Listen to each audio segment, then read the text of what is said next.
तो आज हमें सीखना यह है कि analysis of categorical data FIBCom का स्टेट का चैप्टर।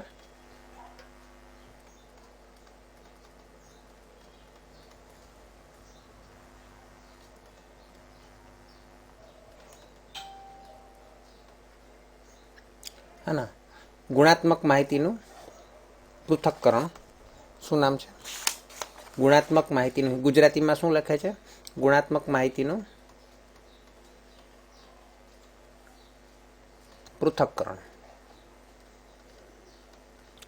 હવે જો ગુણાત્મક માહિતી એટલે કેટેગરીયલ ડેટાનું પૃથક્કરણ એટલે તેનું એનાલિસિસ કરવાનું, है ना। तो ये हम करेंगे। तो एनालिसिस ऑफ कैटेगरियल डेटा जो है तो वो क्या है, तो आपने जो 12th में सीखा था सहसंबंध और सहसंबंधांक, है ना, कोरिलेशन, यानी उसको बोलते थे कोरिलेशन थियरी।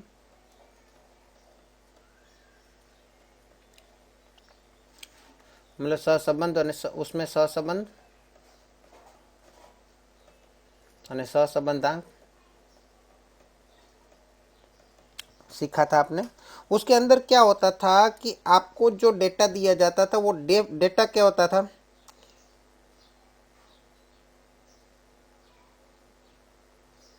वो डेटा जो होता था वो डेटा में आपके पास नंबर्स होते थे। क्या होते थे? एक्स था, वाई था, और उसके अंदर अलग अलग नंबर्स होते थे।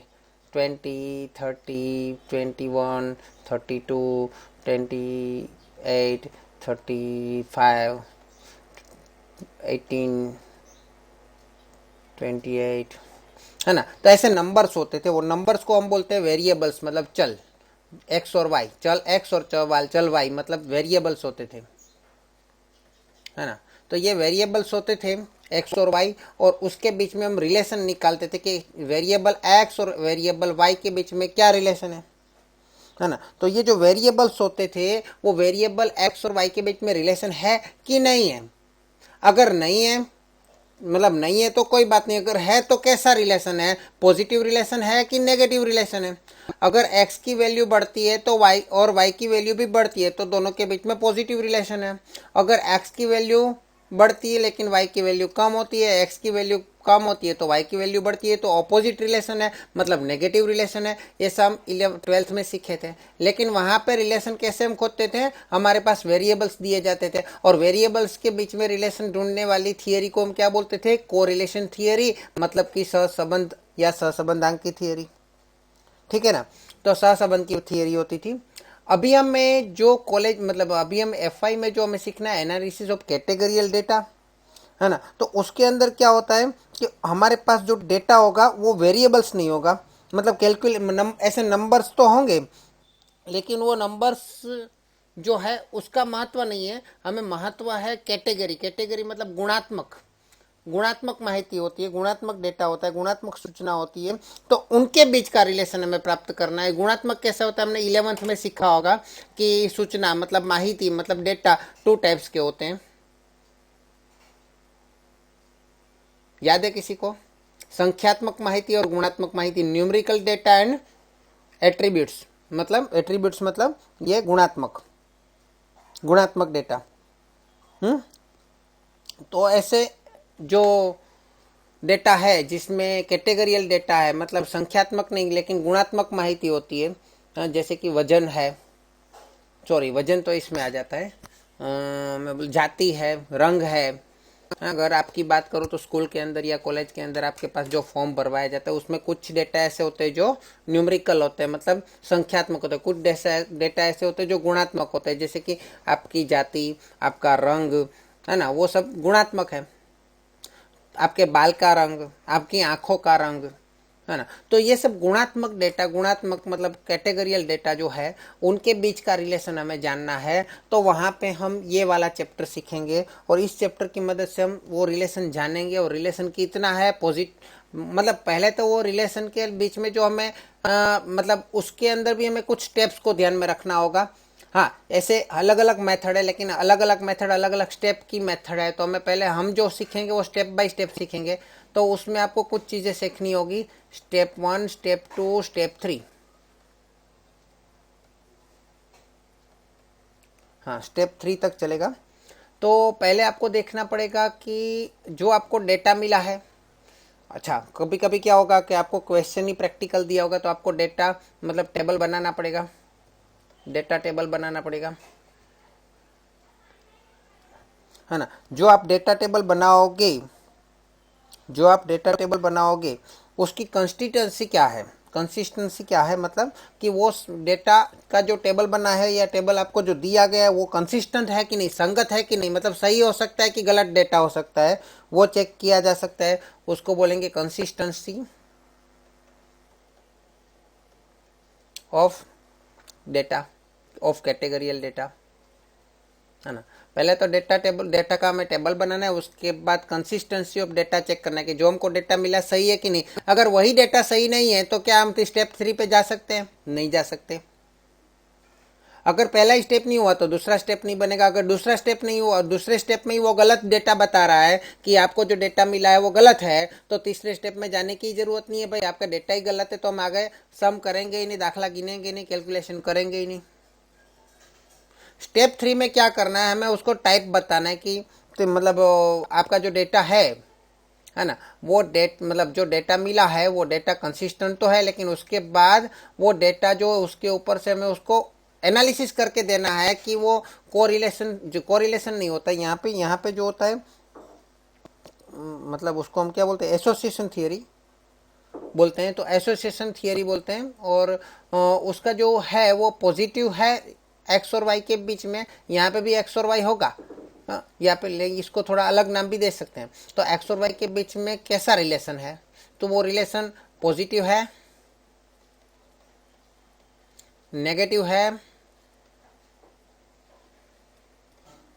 या रिलेशन ही नहीं है, या none, there is no relation, वो चेक करना होगा। फिर स्टेप 4 में अगर आपको पूछा जाता है तो आप ये भी पूछा जाता है अगर पॉजिटिव है तो कितना है, नेगेटिव है तो कितना है, नन है तो समझ लो 0 है ना। तो पॉजिटिव है तो कितना है, नेगेटिव है तो कितना, और नन है तो 0 है। तो हमें 4 स्टेप में हमें देना है, यहाँ पे हमें एक नंबर देना है, हमें एक इंडेक्स देना है, इंडेक्स यानी नंबर देना है ना। तो ये 4 स्टेप है, 4 मेथड है, 4 चीजें हैं। उसमें भी स्टेप 3 के अंदर और स्टेप 4 के अंदर भी 2-2 मेथड है, सॉरी 3-3 मेथड है, नहीं स्टेप 4 में तो एक ही मेथड है, स्टेप 3 में 3 मेथड है। वो तीनों मेथड से हमें चेक कर सकते हैं कि नेगेटिव है, पॉजिटिव है कि 0 है या फिर है ही नहीं। ठीक है, तो इतना समझ पड़ा आपको कि जैसे हम न्यूमेरिकल डेटा होता है, एक्स और वाई वेरिएबल होता है, तो वो वेरिएबल के बीच में रिलेशन ढूंढने के लिए क्या यूज करते थे, कोरिलेशन थियरी का यूज करते थे। लेकिन जब हमारे पास डेटा कैटेगरियल होता है तब वो कैटेगरियल डेटा के बीच में रिलेशन फाइंड करने के लिए एट्रीब्यूट्स दिए होते हैं। वो एट्रीब्यूट्स जो है, एट्रीब्यूट्स मतलब उसके गुण दिए होते हैं, लक्षण दिए होते हैं, एट्रीब्यूट्स मतलब लक्षण। तो उसके जो लक्षण दिए होते हैं, गुणधर्म दिए होते हैं, तो उन डेटा के बीच में रिलेशन मतलब जानने के लिए हमें क्या करना पड़ेगा, ये कौन सी थियरी बोला है, कोरिलेशन थियरी। ये रिलेशन थियरी का नाम क्या है, एसोसिएशन थियरी। क्या नाम है, एसोसिएशन थियरी। तो एसोसिएशन थियरी का यूज करके, एसोसिएशन थियरी मतलब ये हमारी जो मेथड हम आगे सीखने जा रहे हैं वो मेथड है ना। तो ये हो गया उसका थियरी मतलब मीनिंग हो गया। कैटेगरियल डेटा के बारे में भी देख लेते हैं।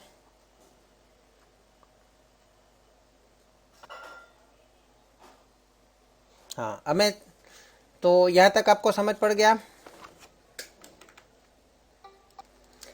चलो, इतना समझने के बाद हम यहाँ पे इसका सबसे पहले तो इस लेसन के लिए हम नोटेशन का यूज़ करेंगे, जो कुछ संज्ञाओं का यूज़ करेंगे।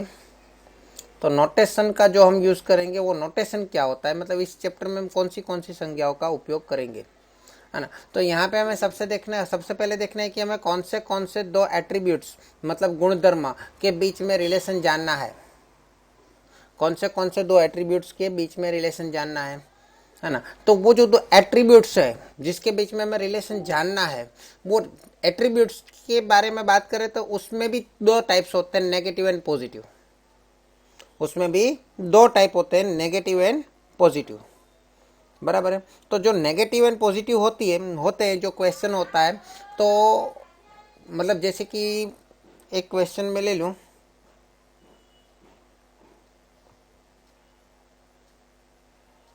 आपके पास बुक है? Yes sir. ओके, चलो तो यहाँ पे मैं एट्रीब्यूट समझाने की कोशिश करता हूँ। हाँ, लेटेस्ट मेक टू एट्रीब्यूट, मतलब एजुकेशन एंड एम्प्लॉयमेंट के बीच में दो एट्रीब्यूट्स है, एजुकेशन एंड एम्प्लॉयमेंट। देखो ये दोनों ही नंबर नहीं है, ये दोनों ही नंबर नहीं है, लेकिन ये दोनों एट्रीब्यूट से गुणधर्म है कि शिक्षा, शिक्षण और एम्प्लॉयमेंट मतलब रोजगारी, मतलब रोजगारी, एम्प्लॉयमेंट। तो एजुकेशन और एम्प्लॉयमेंट के बीच में क्या रिलेशन है कोई भी जगह पे, तो अलग अलग स्टेट में, अलग अलग राज्य में, अलग अलग विस्तार में, अलग अलग देश में अलग अलग हो सकता है ना। तो अलग अलग डेटा की बात करें, ओके, एजुकेशन और एम्प्लॉयमेंट में ये बताना चाहते हैं, मतलब इसमें पूछा जा सकता है कि एजुकेशन की वजह से एम्प्लॉयमेंट बढ़ता है कि नहीं, या फिर एजुकेशन कम होता है तो एम्प्लॉयमेंट कम होता है और एजुकेशन बढ़ता है तो एम्प्लॉयमेंट बढ़ता है, क्या ये बात सही है कि नहीं, मतलब एजुकेशन और एम्प्लॉयमेंट के बीच में रिलेशन है कि नहीं है। तो उसके लिए हमारे पास कुछ डेटा होंगे कुछ शहर के, जैसे कि सूरत शहर के अंदर एजुकेटेड लोग कितने हैं और एम्प्लॉयमेंट वाले कितने हैं, एजुकेटेड नहीं लिया है वो भी एम्प्लॉय वाले कितने, एम्प्लॉयमेंट उसको मिल चुका है ऐसे कितने हैं, एजुकेशन लिया है फिर भी एम्प्लॉयमेंट नहीं मिला ऐसे कितने हैं। तो हमारे पास एजुकेशन और एम्प्लॉयमेंट दो चीज़ है, तो एक चीज़ को हम ऊपर रख देंगे टेबल बनाने के लिए, टेबल कैसे बनाया जाता है वो बता रहा हूँ मैं, और दूसरा एम्प्लॉयमेंट हम साइड में रख देते हैं,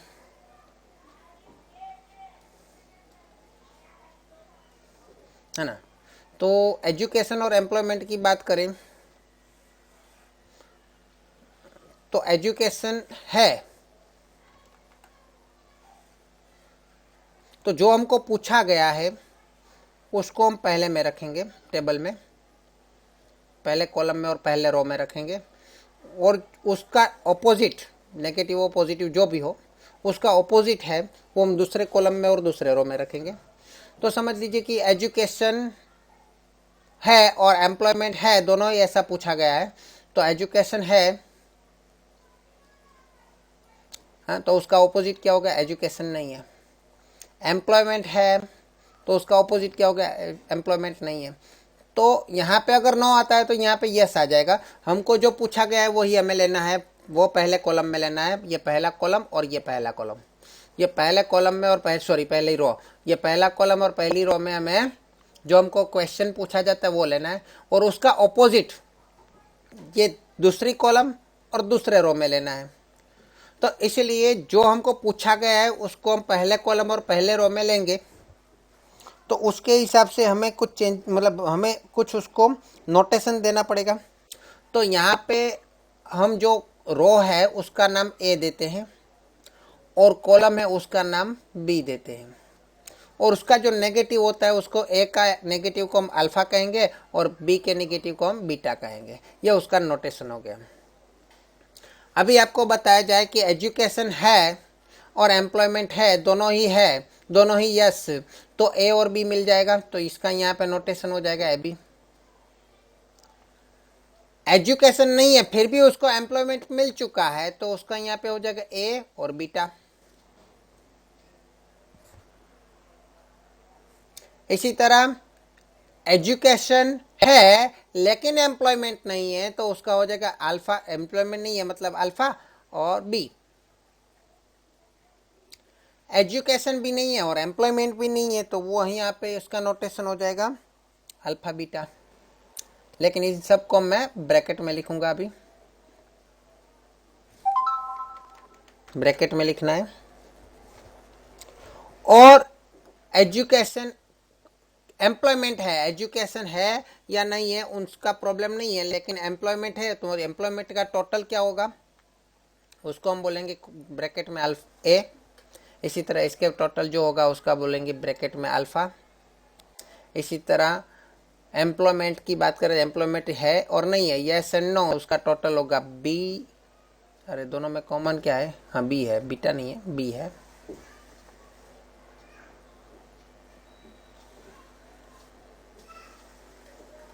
तो बी और इसका टोटल हो जाएगा बीटा। और इन सब का टोटल, ये दोनों का टोटल लो चाहे ये दोनों का टोटल लो, हमारे टोटल नंबर ऑफ सिटीजन मतलब नंबर ऑफ सिटी के जो भी नागरिक या शहरी मतलब पब्लिक है उसकी बात करें तो इस प्रकार का हमारा नोटेशन होगा। और यहाँ पे एक एग्जांपल लेते हैं।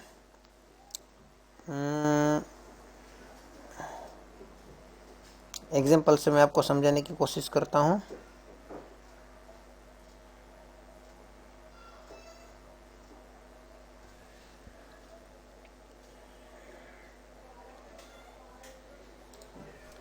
कि अगर आपके पास एट्रीब्यूट्स है, अगर आपके पास यहाँ पे बस एट्रीब्यूट्स तो नहीं दिया है, बस इसको मीन्स फ्रीक्वेंसी ऑफ क्लास है वो सभी लिखा है और कुछ नहीं है। एजुकेटेड अनएजुकेटेड, ओके ठीक है, समझ लीजिए उसी पेज पे जाते हैं हम। तो समझ लीजिए कि यहाँ पे एजुकेशन है मतलब उसको एजुकेटेड बोल सकते हैं,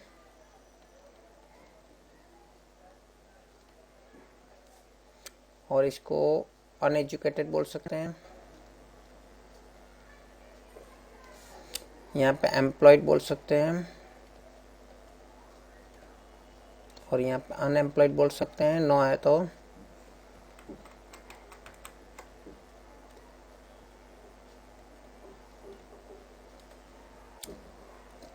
यहाँ पे हम उसका कैटेगरियल टेबल बना देते हैं डेटा का। और समझ लीजिए कि उस सिटी के अंदर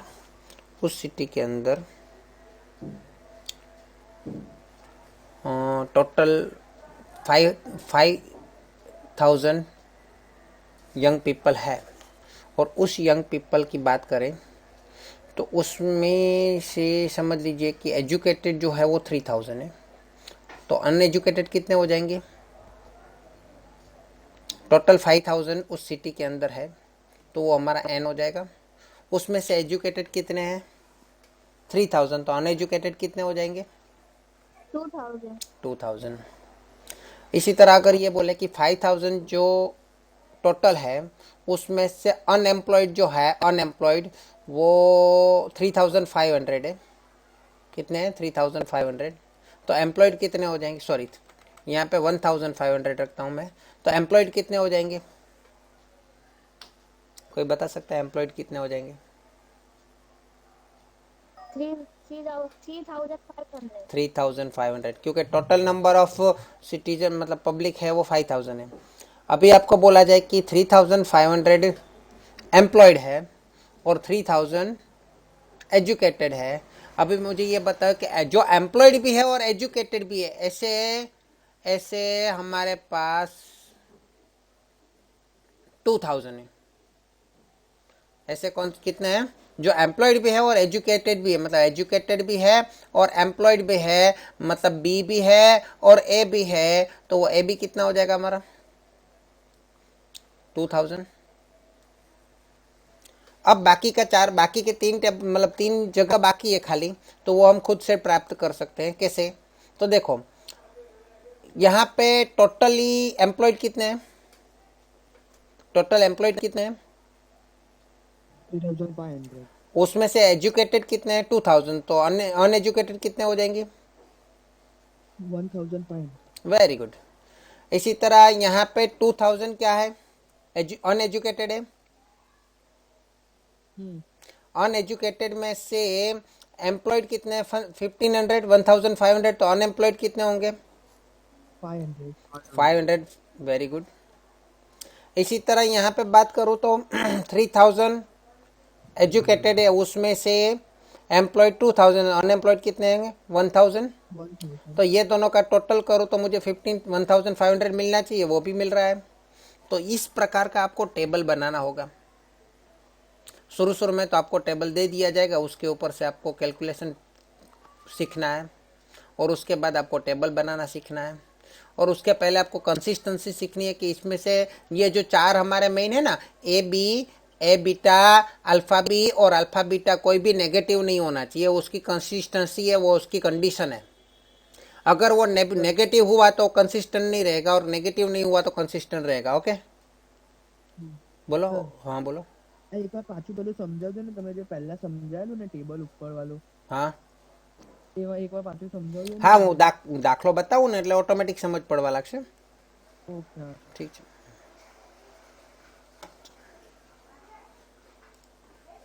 चलो, तो इसके अंदर हम देखते हैं consistency.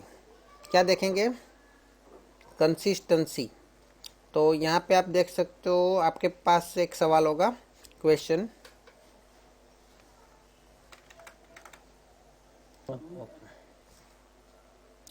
Okay, find the missing frequency in the following data and test whether the data are consistent और नॉट, है ना। तो पहले तो हमें मिसिंग डेटा फाइंड करना है टेबल में से और उसके बाद हमें उसकी कंसिस्टेंसी चेक करनी है। तो कंसिस्टेंसी चेक करने के लिए हमारे पास चार कंडीशन है, वो मतलब मेनली चार कंडीशन है। तो वो चार कंडीशन भी मैं आपको साथ में सिखा दूंगा और साथ में ये भी बता दूंगा कि ये कैसे बनता है। ओके, तो पहला तो टेबल बनाना है। तो टेबल बनाने के लिए हमें क्या करना होगा? एक तो पहले एट्रीब्यूट्स लिख देंगे, ए और बी, जो भी एट्रीब्यूट्स होगा, और उसका ऑपोजिट लिख देंगे, ए का ऑपोजिट अल्फा और बी का ऑपोजिट बीटा। ठीक है, इतना कर लेंगे, इतना हो जाएगा।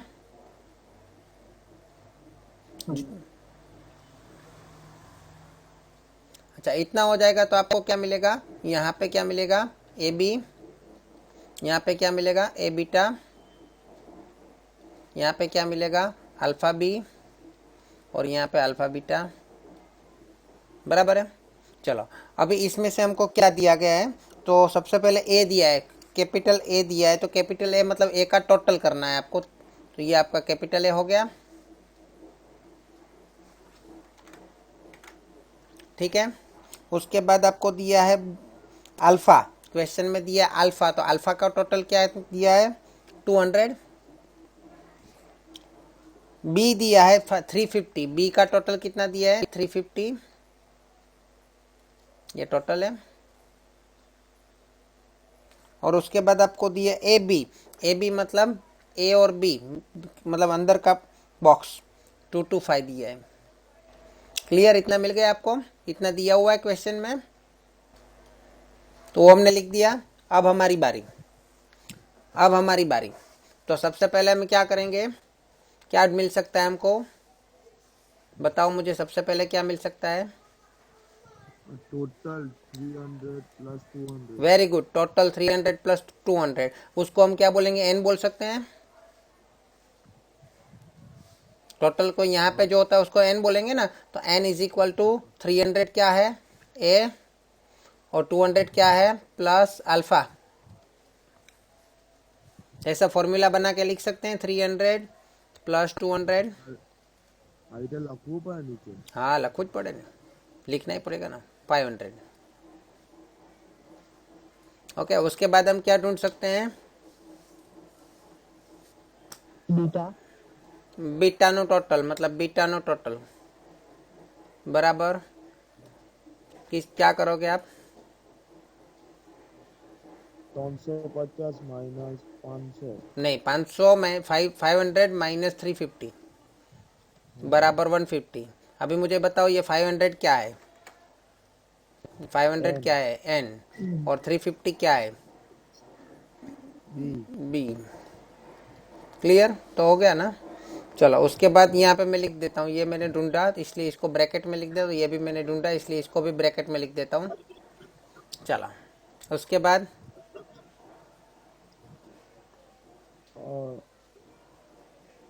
350 માંથી 225 350 माइनस 225 कितना मिलेगा? 125। अच्छा, ये 350 क्या है? बी। बी। और 225 क्या है? A B. A B. तो हमको क्या मिला? Alpha B. अल्फा बी मिला ना? हाँ। तो हमारा आगे लिख देने का तो बन गया ना। चलो उसके बाद क्या मिलेगा? ये कितना मिला हमको? 125। चलो उसके बाद क्या मिलेगा?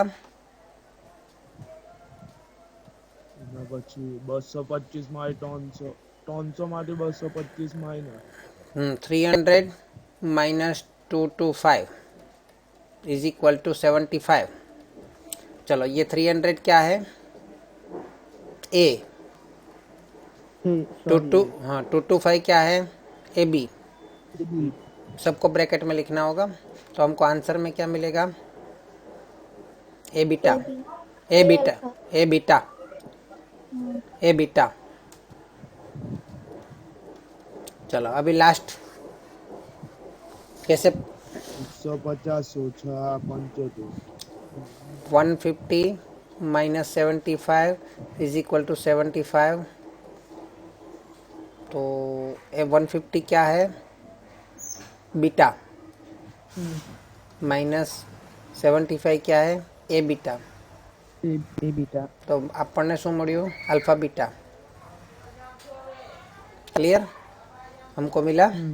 अच्छा मुझे ये बताओ कि ये अंदर के चारों माइनस से कि मतलब चारों में से कोई नेगेटिव है? अंदर के चार जो है A B, A beta, alpha beta, उसमें से कोई नेगेटिव है? ના नहीं है। तो इसको बोलेंगे हम कंसिस्टेंट है। ये जो डेटा है वो कैसे है? कैसा है? कंसिस्टेंट है ना। लेकिन वो કે નેગેટિવ છે જવાબ માઇનસ માં નથી ને, પ્લસ માં જ છે ને. કોઈ માઇનસ માં જો નહીં આવ્યો ને. હા એટલે બધું પ્લસ માં જ આવ્યું હા એટલે પોઝિટિવ એમ. અને કોઈ માઇનસ જાણે કે અમને માઇનસ 125 આવતી તો કન્સિસ્ટન્ટ નથી. હા એ નેગેટિવ એટલે કન્સિસ્ટન્ટ નથી. બરાબર. એ બીજો કે ત્રીજો સવાલ એવી રીતે આવશે હમણાં, આના પછી આપણે કરશું ને. પરંતુ એની કન્ડિશન શું છે? આપણે તો એમ સિમ્પલી કહી દીધું કે ચારે चार વચ્ચેના અંદરના ચારે चार છે, अंदर के जो चारों है वो क्या होने चाहिए? पॉजिटिव होना चाहिए। चलो लेकिन अंदर के चारों चार पॉजिटिव होना चाहिए, उसके लिए कंडीशन क्या है? तो उसके लिए कंडीशन ऐसी है कि पहला ए बी जो है, हमें कंपैरिजन करना है। ए बी जो है पहला ए बी वो पॉजिटिव होने के लिए एक सिंपल सी बात है, 0 से बड़ा है। चेक करो ए बी क्या है? ए बी 225 है ना। ए बी क्या है? 225। वो 0 से बड़ा है, मतलब वो नेगेटिव नहीं है, पॉजिटिव है। 0 या 0 से बड़ा है तो है ना। चलो अभी हमें थोड़ा सा चेंज करना है। हमें ये और ये भी चेक करना है कि वो नेगेटिव है कि नहीं। उसको कैसे करेंगे? उसकी मदद से नहीं करेंगे, हमें ए बी की ही मदद से चेक करना है कि ये और एच मतलब पॉजिटिव है कि नहीं। अच्छा मुझे ये बताओ कि अगर 300 जो है, 300 जो है, ए जो है और ये ए बी जो है, उसमें से कौन सा बड़ा होना चाहिए? ए और ए बी में कौन सा बड़ा होना चाहिए? ये ए 300 है और ये भी 225 है, तो उसमें से कौन सा बड़ा होना चाहिए? तो ये बी जो है वो पॉजिटिव रहेगा। हाँ अगर ए जो है वो 225 से छोटा होता, अगर 200 होता तो बी क्या मिलता आपको? हाँ तो आपको बी को पॉजिटिव बताने के लिए क्या करना पड़ेगा? बी को पॉजिटिव बताने के लिए क्या, सॉरी बी को नहीं, ए बीटा को पॉजिटिव बताने के लिए क्या करना पड़ेगा कि ये जो 300 है वो 225 से बड़ा है। मतलब 225 मतलब ए बी, वो 300 मतलब ए से क्या है? छोटा है। ये छोटा है ना, ये ए से छोटा है। ए बी कितना है? 225 और ए कितना है? 300। तो कौन छोटा हुआ? ये छोटा होना चाहिए, 0 से बड़ा होना चाहिए। लेकिन ए से छोटा होना चाहिए। इसी तरह ए बी जो है, अभी इसको 125 को पॉजिटिव करने के लिए क्या बड़ा होना चाहिए? तो ये 350 बड़ा होना चाहिए। बोलो क्या बड़ा होना चाहिए?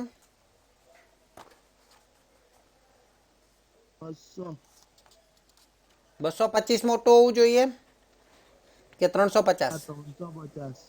हाँ, तो 350 बड़ा होना चाहिए। तो 350 जो है वो क्या है? मैंने उल्टा कर दिया यहाँ पे उल्टा कर दिया। ये वाला बड़ा होना चाहिए।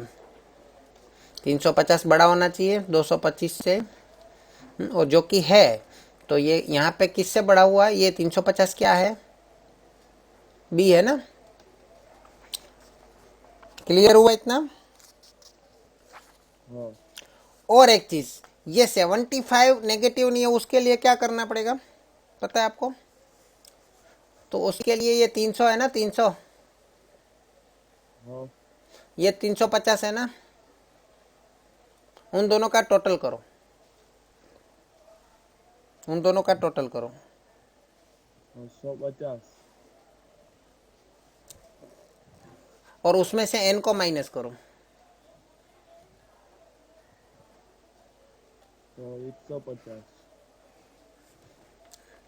मतलब ए बी जो है हमारा 225, वो बड़ा होना चाहिए। किससे बड़ा होना चाहिए? तो ए मतलब क्या? 300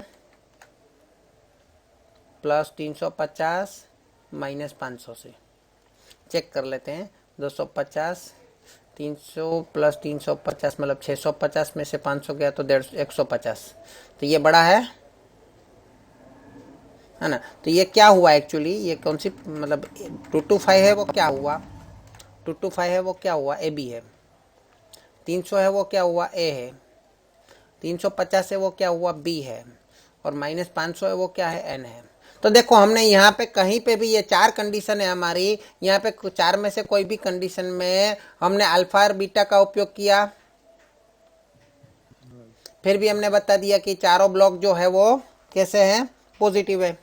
तो ये 4 कंडीशन आपको थियरी में पूछी जा सकती है ना। तो थियरी में पूछी जा सकती है तो आपको याद रखना पड़ेगा। तो कंडीशन क्या है? कंसिस्टेंट होने की। और सवाल भी पूछा जा सकता है अभी जैसे पूछा गया है। तो 4 कंडीशन में पहले आपको क्या करना है? ए बी तो सभी में स्टार्ट में लिख ही देना है, ए बी को ही कंपेयर करना है सभी के साथ, है ना।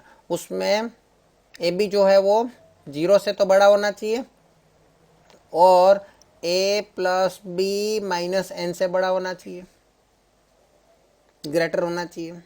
और यहाँ पे दोनों उल्टा कर दो। ए बी छोटा होना चाहिए। किससे छोटा होना चाहिए? किससे छोटा होना चाहिए? ए माइनस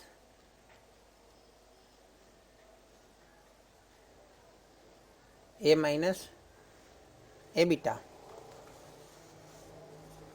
क्या आएगा टेबल में? ए माइनस